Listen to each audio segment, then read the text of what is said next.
Okay, let's see if we got everything working here.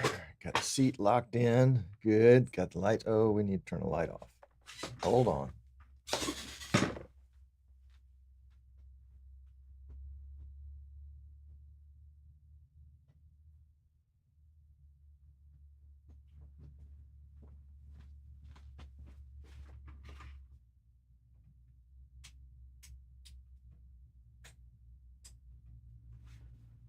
All right.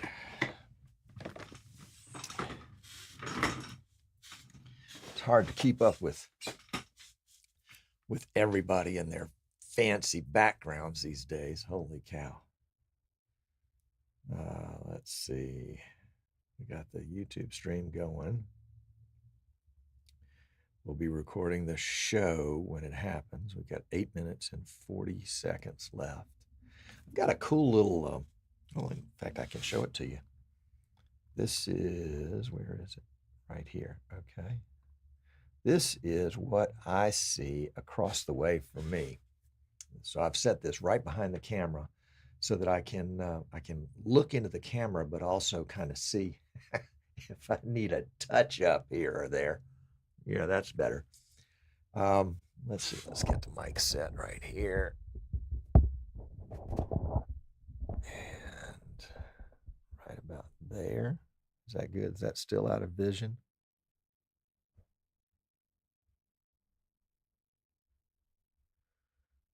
Yeah, it's out. It's out far enough. Okay. So that's the shot I'm seeing. Unfortunately, today the chat vMix Social was unable to connect with YouTube.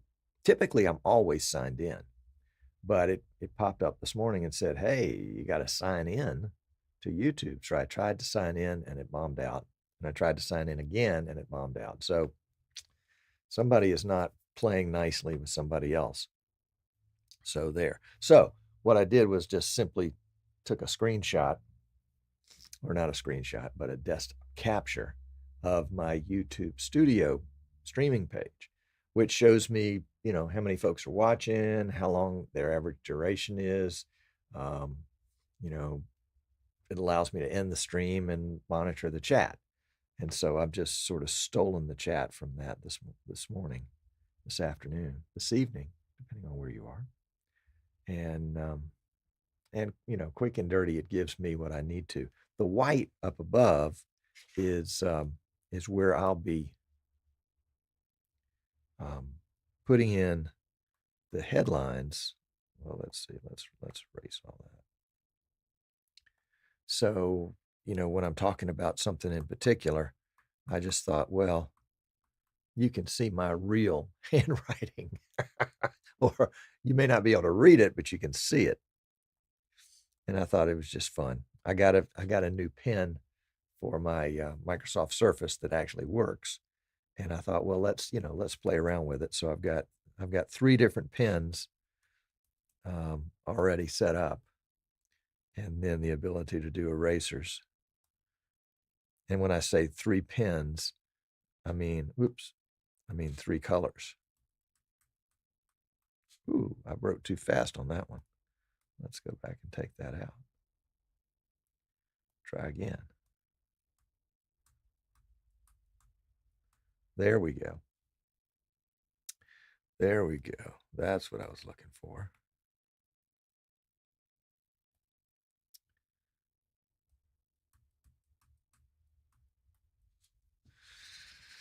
Welcome, Otis. Glad to have you. Good to see you. For those of you that are going to NAB, I am going to be there this year. We missed last year. We had a baby due, and well, we didn't have it due right then, but it had come in March, and we just, and it wasn't our baby; it was a grandchild. But nevertheless, thought it was appropriate for us to stay home. Like I was going to get Sandy out of the house with something like that. Yeah, it wasn't happening. So anyway, we missed out on last year. So we'll be back this year. Trying to figure out what to do for a meetup. We've kind of lost our venue we were using the Podwork studio as our venue, but they are no longer in that location. And so I'm not sure what we'll do. We may just have to hang out on the curb. We could paint ourselves silver and hang out on the curb. Yeah, we could be the silver meetup, something like that. Okay, how are we doing on time? We got 4 minutes. Today we're going to talk about, well, under the umbrella of how to build a vMix PC. So I think you'll find it interesting. Most of it, as long as most of you have been watching, is, you know, simple, easy stuff, not things that are any kind of earth-shattering message. But there might be a nugget or two for you in there. So listen carefully. Plus, you can always go back and watch it later. Yeah. So what have you guys been up to? GI says that he got the vMix 27 update and he put it on his workstation, and he's got 4 DeckLink outputs and 8 simultaneous NVNC sessions. So that's pretty amazing. Pretty amazing. Must be a beast of a PC. And that is the thing about building PC is, you know, is we build them to spec. We build them based on the need, but needs change. You know, all of a sudden you're assigned a new project. All of a sudden there's a new opportunity. All of a sudden there's a different need. And how can you future-proof yourself against that kind of stuff? And the answer is a little, maybe not a lot. I'm working with somebody right now that wants to future-proof themselves on 4K. Well, the cost for future-proofing on 4K includes a lot of things that are not beneficial to them right now while they're at 1080p, like the processor and the video card come to mind, and of course the capture card. So yeah. Or if you're in a network environment and you use an NDI, you know, is a gigabit LAN going to be big enough? Yep. Oh, Nick is here. Nick is here. Nick is getting a camera from us today, a Move 4K, similar to the one that we're using here, although we're not in 4K today. We're 1080p 60. But Nick is getting the 30X, which is, Nick, if you didn't notice, it is larger. It's probably about 20% larger than the G2s and the Move 4K 20 and the Move 4K 12. So yeah, plan on that. Otis says P620 workstation would be ideal. Yes, it would. Yes, it would. It would be a little pricey too. Oh, can I lay in the I bet I can lay in the chat on this screen. We've only got a minute, so it really doesn't matter. Where is it? It is right here, number 93. So if we put in a layer, number 93. We'll do it real quick. Desktop capture. 93, we'll turn it on. We'll have to come in and edit it. Let's just reset it. Yeah. And now we'll crop it. Crop it to about there. Crop it to about there. We can zoom it a little bit. Yep. And then we'll crop even more. And I think we'll have to zoom it some more. Is that readable? Almost. Well, let's see if we can make it a little bit bigger. So I just took this is just a desktop capture, and I'm adding it as a layer.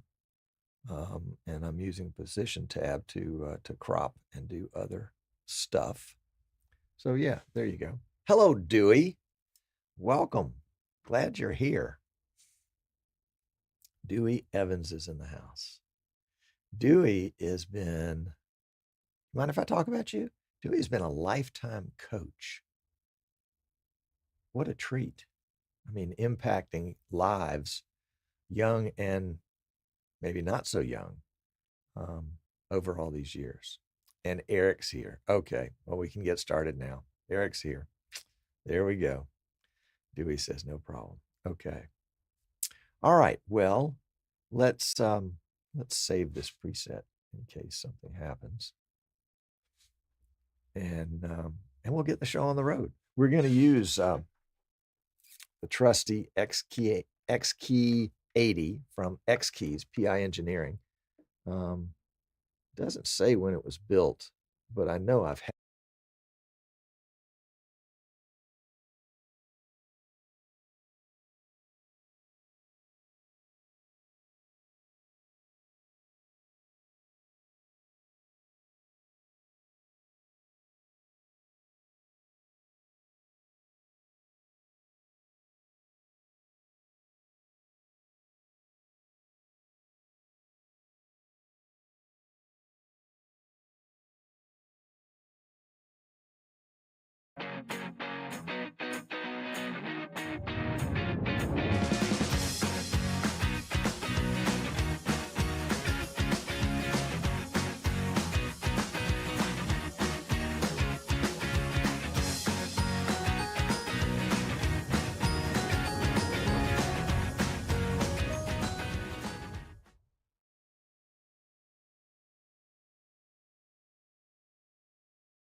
something turned the audio off. Oh, you know what? I bet it's a switch and a toggle, and it must have turned on earlier when it was supposed to be off. And so when the show opened just now, it was on, so it turned it off, thinking it was turning it on. You know, computers. What can you say? So there we go. You guys are on what YouTube calls ultra low latency today, which means your comments are coming in maybe 2-3 seconds after you type them. So I'm seeing them almost immediately. So I appreciate that a great deal. I remember back in the good old days, there was Flash Media Live Encoder. And the latency on Flash Media Live Encoder was killer, 1-2 seconds, maybe 3. And then we started getting better because Flash Media Live Encoder, all the CDNs, all the destinations were not going to use Flash anymore for the live stream. Apparently there was something about being hacked or something. No telling. So yeah. So now we are back to ultra low latency. Hooray! Except with YouTube, you can't do it on 4K. I remember, I think for about maybe 2 or 3 months, we were doing a long-term test on 4K 60, and YouTube would not let us use ultra low latency or even low latency. We had to use normal latency, which was 15, maybe 20 seconds, and that took some getting used to. So okay, so glad to have you here. We're going to peel back the veneer, peel back the outer layer of Streaming Idiots a little bit today, and share some of the secrets, some of the things that I use when I got to fix this camera. It's driving me crazy. Hold on. Holy cow. I'm getting shorter, I guess. PTZ. Let's go down. There we go. That's better. That's better. A little bit, I figure you want a couple of fingers white space up there. Maybe I moved the camera around in the studio. I don't know. Who knows? Who knows? Who knows? Welcome, Randy. Glad to have you here.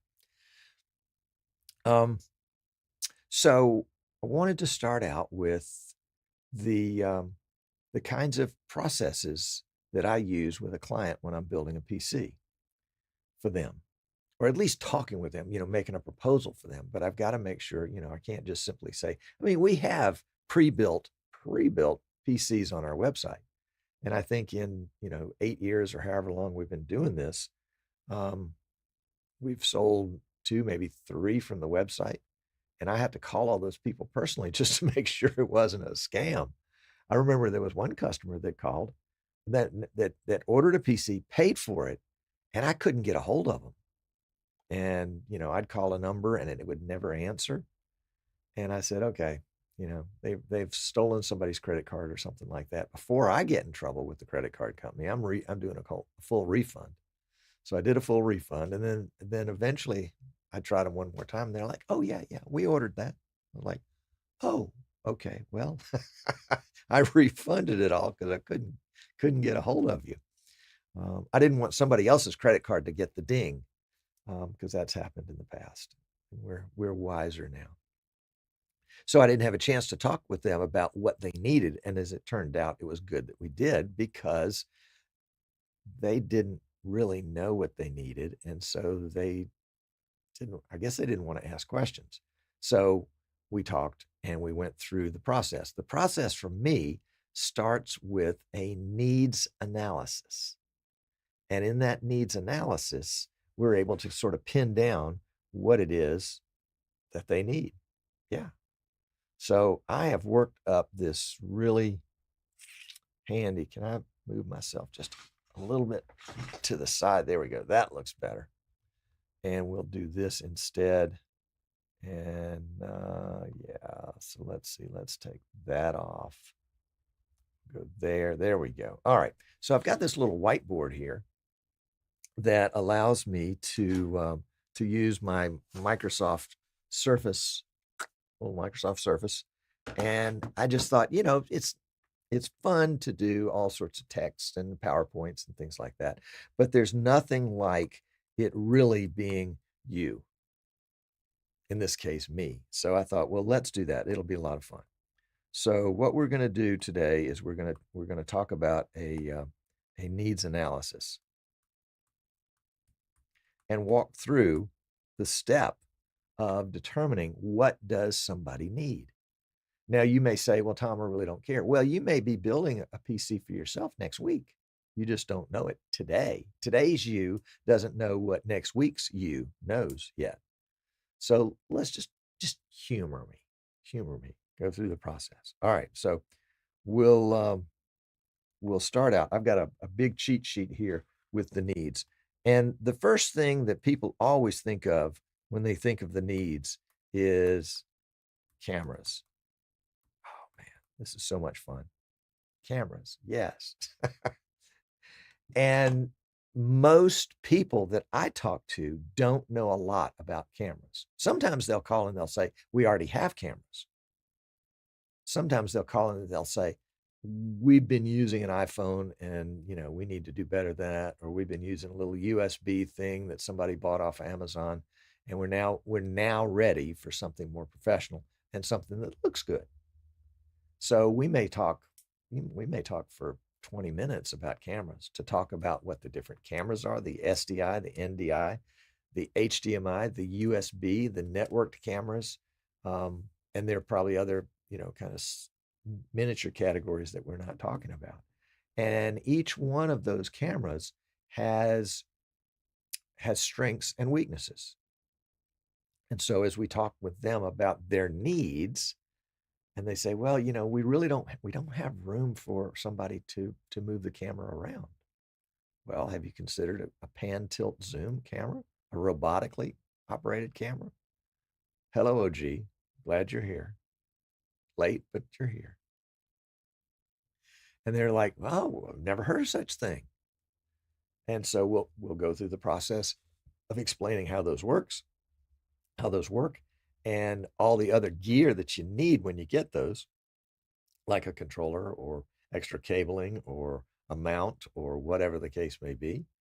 And yes, you're going to have to stay after class. you, you have been bad. So we we start with cameras because that's typically the biggest subject. And if they've already got cameras, then of course we want to make sure that whatever we're doing is going to match up with the cameras they had. And inevitably, at least half of the folks have purchased cameras because they thought that's where they needed to start. Let's get cameras, then we'll get a vMix PC, and then we'll, we already got a soundboard because it came with the sanctuary. Think about churches, for example. Um, and I think that's the wrong order, but you got to take people where they are. So we talk about cameras, we kind of decide on cameras, and a lot of times it'll be, whoops, that was supposed to be an eraser. Let's try that. A lot of times they'll say, okay, 2 to 3 cameras. Oops, that's not a 3, that's a 5. Let's try again. 2 to 3 cams. And then later they say, well, the host would like to be able to get their PowerPoint on there, and we don't want to do it over the network because they may know enough about it to decide that they don't want to do it over the network. So they need another port. So really now they're looking at 3 to 4 cams. And it's a matter of going through that process again to help them understand what it is their needs are and be able to help them meet those needs as best they can. Another big part, and that's one that sometimes I tend to struggle with, is audio. Is this thing on? Can you hear me? Did I accidentally turn it off? A lot of folks will come to the table with the audio already figured out. They just need to pop it into vMix. Occasionally, they will, for folks that are using remote callers, vMix Call or Zoom, or especially in the old days with Zoom or Skype or something like that, Teams maybe, audio was a bit of a struggle. It's a lot easier now, but I got a call. Well, last week's show, we were talking about somebody that was struggling with audio because they had an echo. And if you've had that problem in the past, take a look at last week's show. And because we talk a lot about the possible causes of an echo. So we talk about audio, and the 2 big things that I really want to know is, are you digital or are you analog? If you're analog, we're going to do a 3.5 millimeter input that may come from an XLR, it may come from a 1/4 inch, may come from RCA jacks, whatever people are using, but you have to know what's going in order to make sure that it's going to work. Our system at the church uses XLR to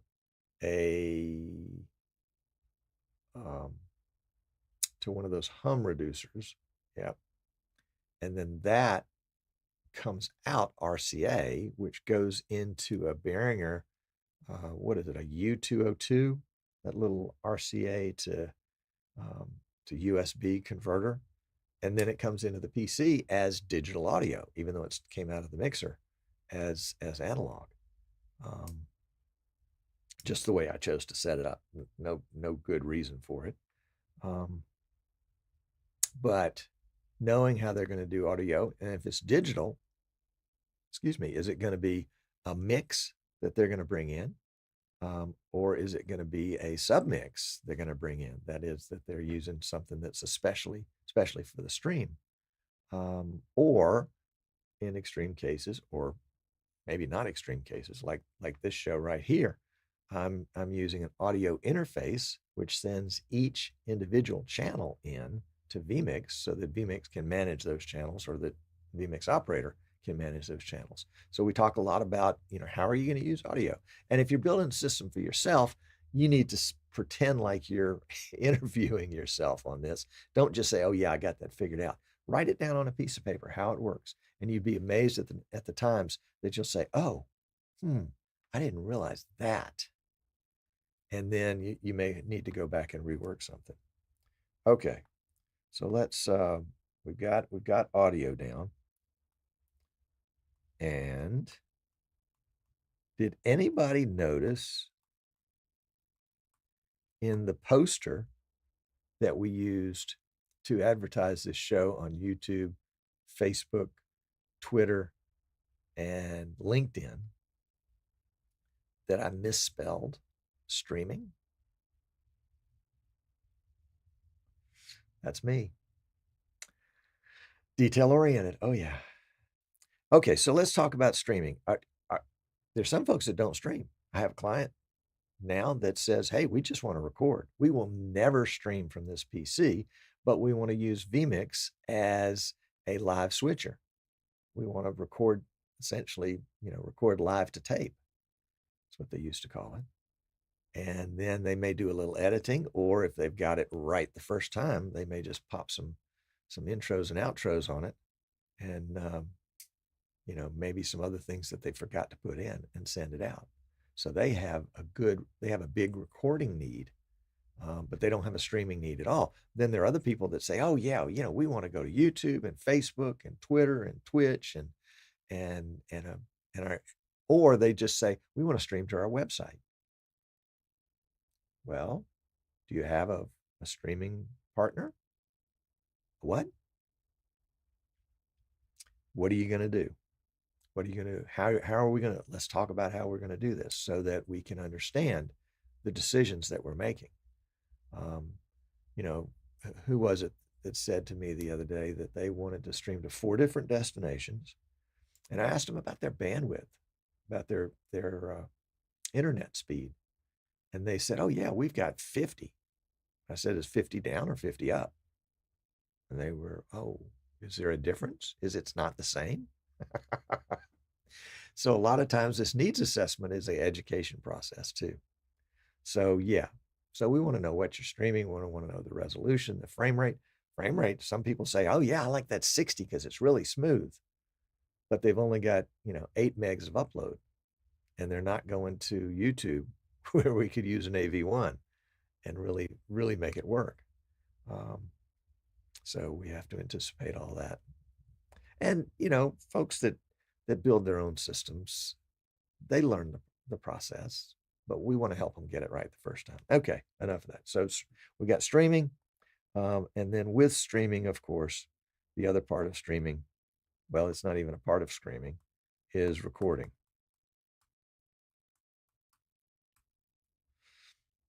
Now, of course, vMix has the ability to record 2 streams simultaneously, plus a 3rd stream of audio only. And I've been amazed at the number of folks that didn't know that and were really, and found that really great because they were going to do a podcast. So we'll have to, strip out the audio well, why not just record the audio separately? It's a high quality WAV file. They're like, yeah, let's do that. So we asked the question, what do you needs our recording? And the other recording comes into storage. What kind of storage are you offloading this to, some USB drives? Oh, by the way, don't record to the USB drive. It's just not reliable. Are you going to put it on a thumb drive? What are you going to do with it? You probably need to get it off this machine. You probably don't need to use this machine for long-term archive. Or if you do, let's make sure we do that in a way that doesn't get in the way of anything else. Because if your long-term archive fills up when you're copying it over later, that's different than if your main storage drive fills up while you're recording. That's a whole different ballgame. Let's don't do that. We can pretend like we did. What about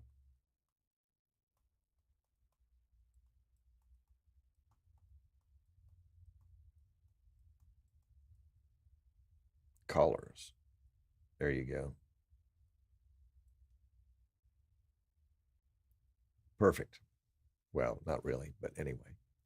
What about remote callers? I asked the question, even of people that I don't think will ever think about using remote callers, and have found out after I asked the question, a church scenario, for example. You mean we can have a remote missionary call in on their iPhone and be a part of our Sunday service on our video wall right there? Absolutely. You can have a Q&A with them. You can do it after the service. You can do it. They can preach from wherever they are, talk with folks in the sports field. And yeah, this little guy right here can become an on the field camera, an in the stands camera, a go anywhere you want to camera, complete with audio if you wanted it. So yeah, you can get out there on the field in the huddle with the team in pregame using vMix Call as a remote camera. So yeah, remote callers can be a thing. And now with the new Zoom callers, it makes it easier for folks that have conquered the Zoom mountain, but don't really feel comfortable in technology. They already know Zoom, so they can pop in on something that they're familiar with. Yeah, so we always talk about remote callers. And by the way, these are not in any particular order. There we go. All right. So what about, and this is one that sometimes I forget to ask. Whoops. You ever leave a word out? Let's just do that again. This is fun, but I can see where it's a little cumbersome.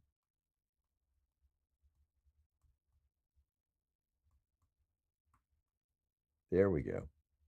Footprint. What do you mean footprint? I mean the case. You want a mid tower, sit on a desk somewhere, sit under a desk somewhere. You want a rack mount. You can mount it in a rack, have it sealed off safely. I have some customers that their rack will be 60 feet away from the production side of things. Got other customers that want it mobile, want one of those little computers with the screen on the side and and a wireless keyboard. Good to know all that before we start building. Yep. So we got the footprint, and that's a quick answer. Quick question. Let's see what else. Storage. Most people, not most people, a lot of people think that there's just going to be one hard drive in these systems. And so we talk a little bit about the difference between a hard drive and a solid state drive, and the difference between a solid state drive and a solid state drive that mounts directly to the motherboard in terms of responsiveness of the PC, and the fact that if you have a setup that has a solid state drive for the operating system and software, and then a separate storage drive, that you're going to get better performance. Yeah. Let's see. What about? Oh, this is a fun one. What about a control surface?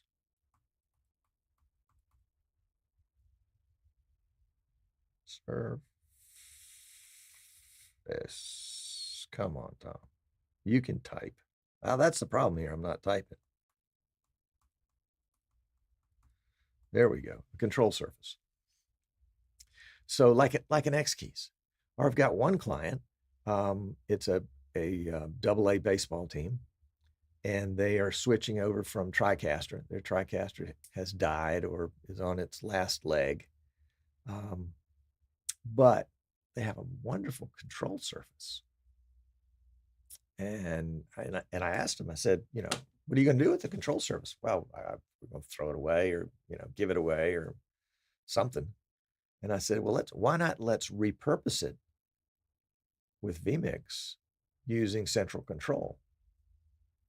And then we've got a surface that people are familiar with, and we can key it up so that the buttons they're used to can do, if not exactly the same thing, they can do something pretty close to it once they understand the difference in how it works. Or we can take an X keys XK80 or an X keys XK24 or a 124 or 3 124s and build them out to help you be able to control your broadcast without having to point and click with a mouse. Sometimes that can be a real help. Again, thinking back to a church scenario where you've got one guru that's kind of in charge of church broadcasting, and then a slew of volunteers. And so if you've got buttons that there was one church that we worked with one time, and they literally had a step-by-step chronological list, and all their buttons were numbered. And so you didn't really have to understand what you were doing. You just knew at this point in the service, you pushed button number 5, and button number 5 was a shortcut to, move a camera someplace or display a graphic or whatever it was. All they had to do was to follow the program, and it worked out really well for them. But that was a situation where it was essentially the same thing every week, and it could be programmed like that. If it's a sports broadcast, that's different. You're doing all sorts of crazy things, and you really need to know what you're doing in those situations. You might be able to hear a siren in the background here. It may not go by, but there's an intersection just down there. So it's probably at the intersection. Let's see. So control surface. Yeah, that's a big plus. I like the control surface because I think it makes life easier. Next up, and a lot of people don't use this word, but this is the vMix word, overlays. Sometimes we're calling them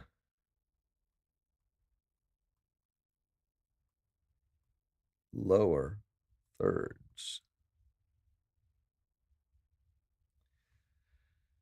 And the idea, of course, is that you want to communicate information that's not necessarily part of the main broadcast. You want to identify somebody. You want to say what's coming up next. You want to run a ticker across the bottom of the screen.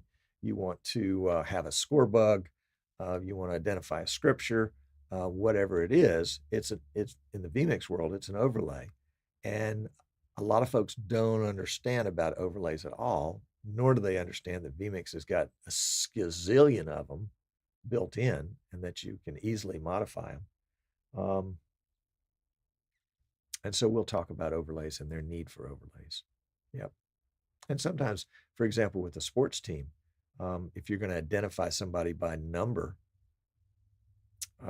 you may want to, have a whole overlay, one for the home team, one for the visiting team, where you can just go in and hit that title really quickly. Let's see what else we can do here. What other questions are we asking people? We're asking them if they need to play videos during their broadcast. They need to play an introductory video. That's what the Jaws of Death is. That's just a video with an audio track. Do they need to play an excerpt of something during the course of a broadcast? They gonna play a news report. At our church, we start out with a video that is a welcome from the pastor. We recorded it 2 or 3 years ago. It probably needs to be freshened up, frankly. But it explains what you're about to see. And it's just a video, and it's got some triggers in it that when the video runs out, it switches over to the live feed and then pops in a lower third. And the operator doesn't have to think about that. Yeah. So videos are important. Not everybody needs this, but one of my favorite features about vMix is replay. We have lots of folks that purchase machines from us that are just replay machines. And so the need for the replay machine is a little different than the need from a Sunday morning church PC. We're doing super fast RAM, super fast hard drives, super powerful processor, big monster video card, and a special control surface that's set up just for replay. In fact, the baseball team I was telling you about, we're taking a TriCaster control surface that they were using on their 3-play replay, and we're going to repurpose that to use with the vMix replay and program it up in a way that, again, makes sense for them. They should be sending that to me almost any day now. Let's see, what else should we have? We should make allowances for PowerPoint.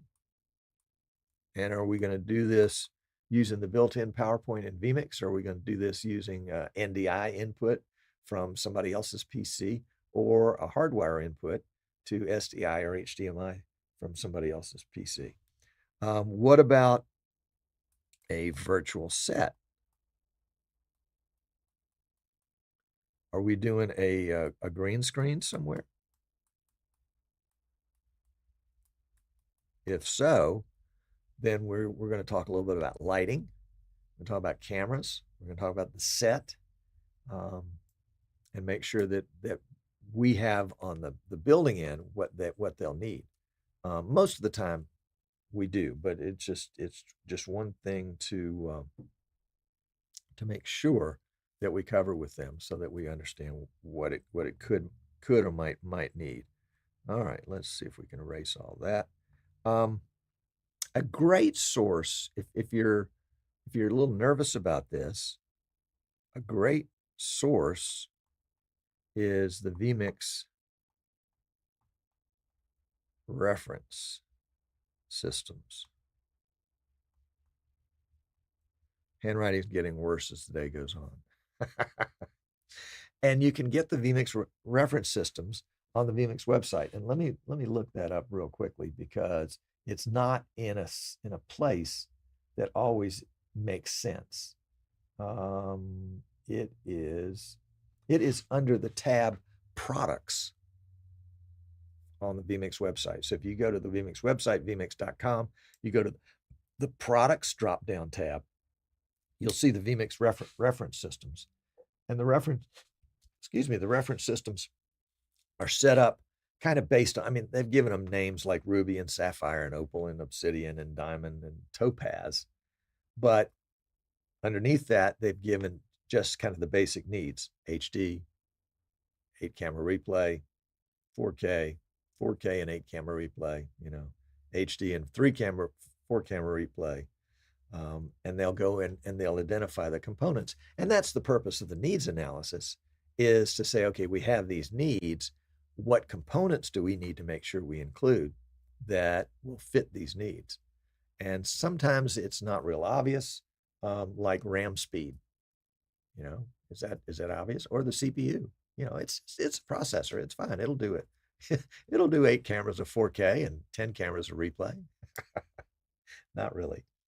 But the vMix virtual vMix reference system is a good reference point. I guess that's why they call it a reference system.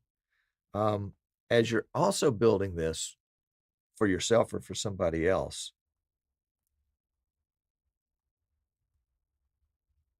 we want to talk about warranty. There you go. The systems we build do a 3-year warranty, bumper to bumper. Includes tech support.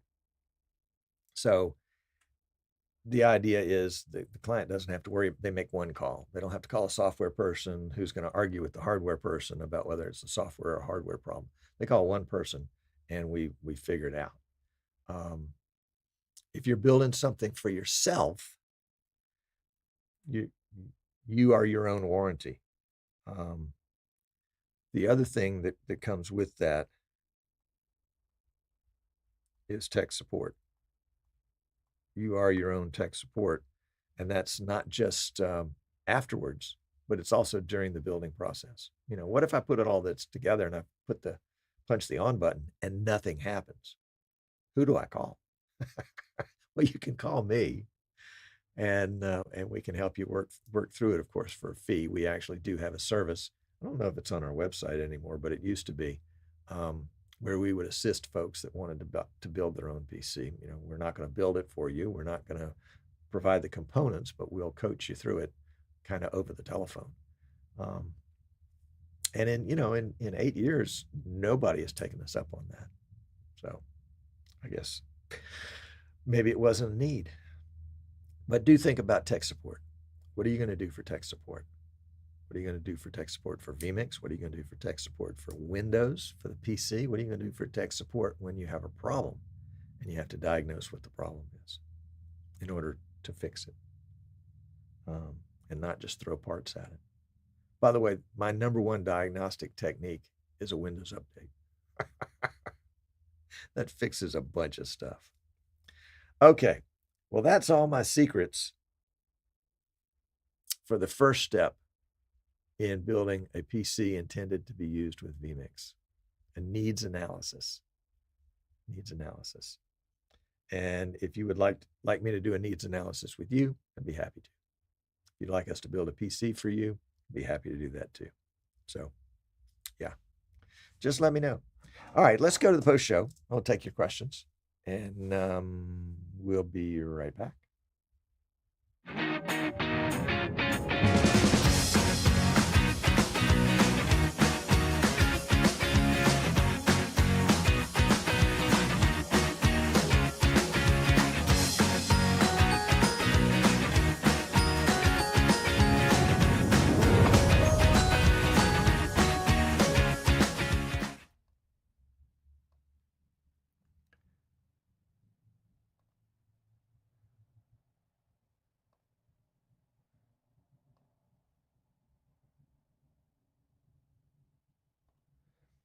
Okay, let's fix that thing right there. I was trying to do that really quickly while the video was playing, but it wasn't cooperating. What I want to do, of course, well, let's see, let's do it this way.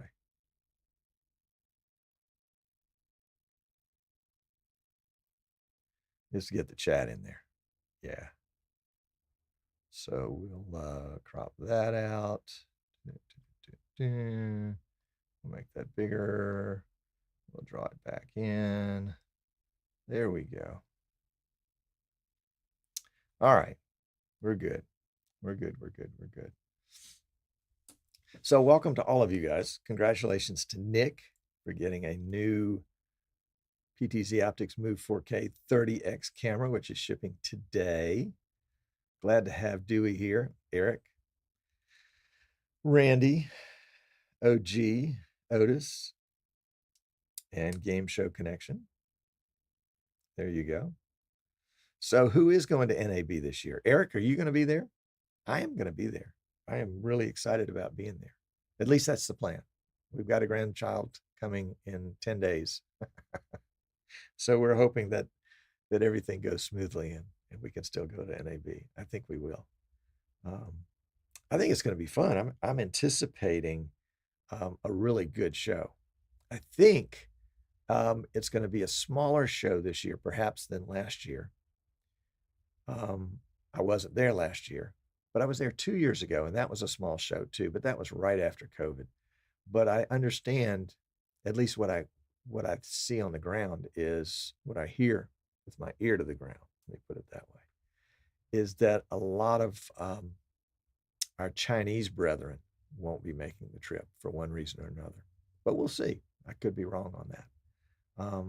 There are lots of little small companies. I looked over the list the other day. Lots of little small companies that have got some little creation that they want to share with the world, and some of those will be game changers. So that'll be the places to go look. Is the back table in Central Hall against the back wall, the inexpensive booths where they've got a table and a pipe and drape, and that's all they got. So there'll be some good stuff there. Game Show Connection. Oh, I'm glad to have helped, and to give the update. Yep. OG is hiding his number. He's got too many people calling him now. Well, yeah, that can be an issue. I remember one Monday after COVID just blew up, we got 81 phone calls in one day. And of course, couldn't answer them all. And they weren't calls for tech support. They were calls for how quickly can we get a system. And that was a very confusing time. But yeah, I think NAB is going to be a lot of fun. vMix is going to be there. PTZ Optics is going to be there. X-Keys is going to be there. US Broadcast is going to be there. Of course, NDI and folks from VizRT will be there. And one place you probably ought to look, even though you may not be interested necessarily is Ross Audio, because Dr. Andrew Cross, formerly of NewTek, is now at Ross Audio. And so it'd be interesting to see what might be coming to change in Ross Audio based on his experience in creating NDI and working with TriCaster all those years. So yeah, we'll be interested in that. And there are other folks. I remember, what was it, one year where drones were the big thing and everybody had a net around their booth and above their booth to keep the drones from taking off and running places. It was a lot of mostly larger ones for news companies, but it was the thing, the drones that year. So it'll be interesting to see what the thing is this year. Will there be one? It's kind of like when you would go to the electronics shows years ago and 3D TV. Every TV that was sold was 3D, and nope, they used it. All the tech people thought it was great, but the users were like, too much trouble. Yep, makes me sick. Makes my eyes hurt. So, yeah. So NAB is going to be fun. Look forward to seeing you there. We'll have information on a meetup, and would love to see you at the meetup. So there is that. There's that. And the Sphere, got to check out the Sphere. I'm trying to figure out what might interest me about that, but it's just fascinating. Yeah. All right. Well, we are going to tie this show up in a knot and let YouTube have it. And, a question from Randy Live. What are your thoughts of an RTX 4060 Ti for 3-camera replay? Running an RTX 3050 now, gearing up for baseball season. Well, the 4060 Ti will be better than the 3050. Definitely. Are you having a problem? Is there something that you want to do that you haven't been able to do? Don't get me wrong, I love gear. I love updating to the best gear. Not that I'll even need it, just because I'd like to have it. I want to say, yeah, I got a 10-cylinder engine under the hood. But what is it that makes you think you need to upgrade? I mean, I think the 3050 is probably underpowered. AV1. Yeah. Yep. Definitely. Assuming you're going to YouTube, AV1 is not going to help you anywhere else yet. Might be Facebook, but YouTube for sure. But most of the other destinations are not going to have it. If you're hooked in with the, what is it? The NFHS, the high school outfit, they're not going to do AV1. They won't do AV1 for the next 10 years. They're so far behind technologically, even though they propose that purport that they are, they really aren't. Who schedules who has to schedule a live stream with all that data ahead of time? Just pop on and do it. Yeah, AV1's a great reason to do it. I bought a bunch of 4060s that I've got in the back room. You're doing YouTube. Okay, there you go. Perfect. Yep. And you want to check. Here's a way to decide how far up the ladder on graphics cards to go. vMix makes heavy use of the CUDA cores, CUDA. And the more CUDA cores, the better. vMix makes good use of the random access memory, the RAM. The more RAM, the better. And so you want to look up and see, okay, what's the difference in CUDA cores between the 4060 and the 4060 Ti?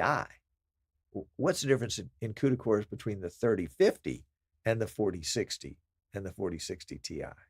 If you were doing great guns with the 3060, then you may not need the extra CUDA cores that the Ti brings to the table, the 4060 Ti, over the plain old 4060, and you may save, I don't know, $50, $100 in the process.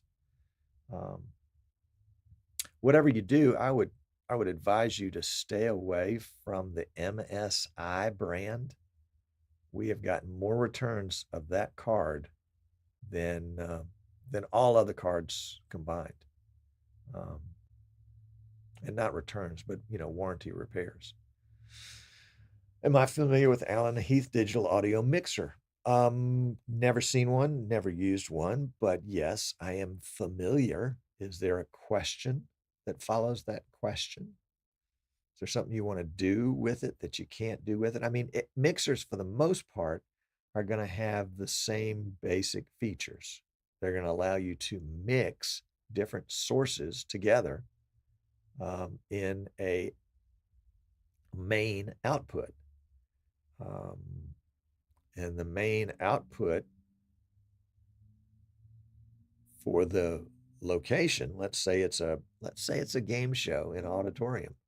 The audio there is tuned for the room, whereas audio for a remote audience may be tuned differently.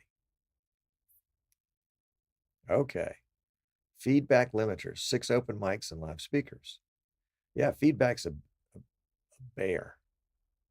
Yeah. A lot of that can have to do with the placement, of course, of the mics and the speakers. And you're talking about feedback, not spillover, right?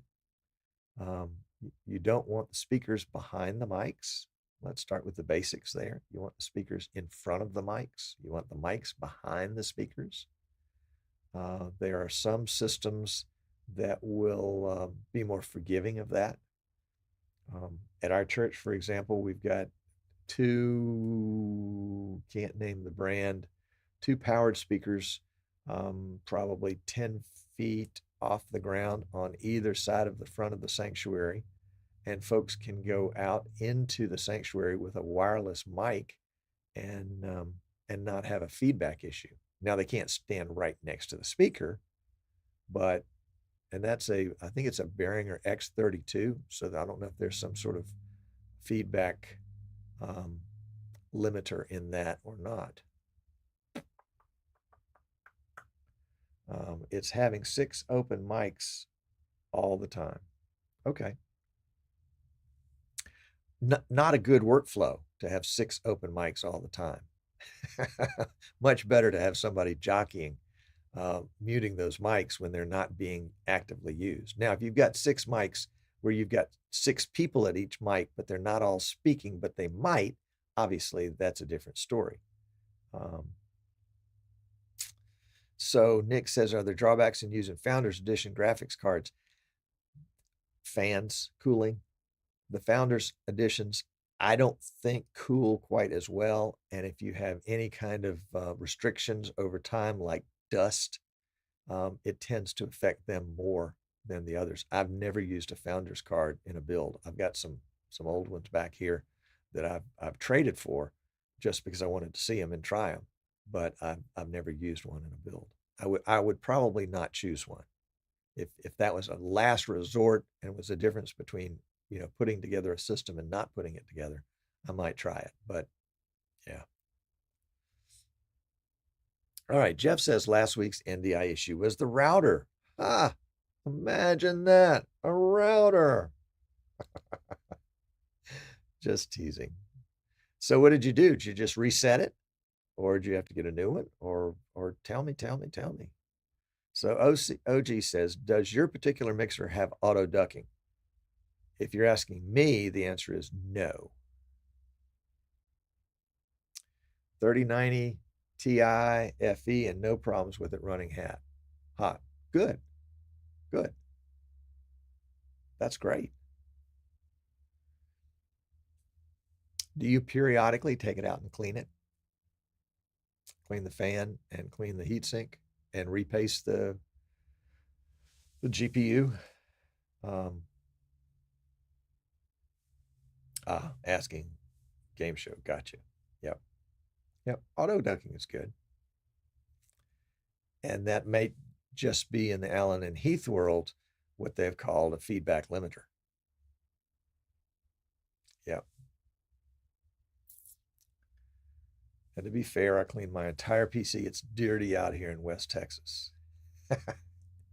Well, it's funny. The reason that I mentioned it is because one of my Texas clients does a lot of rodeo and hauls they have 3 or 4 systems that we built for them and hauls their systems out to the rodeo, which is, a lot of red Texas dust.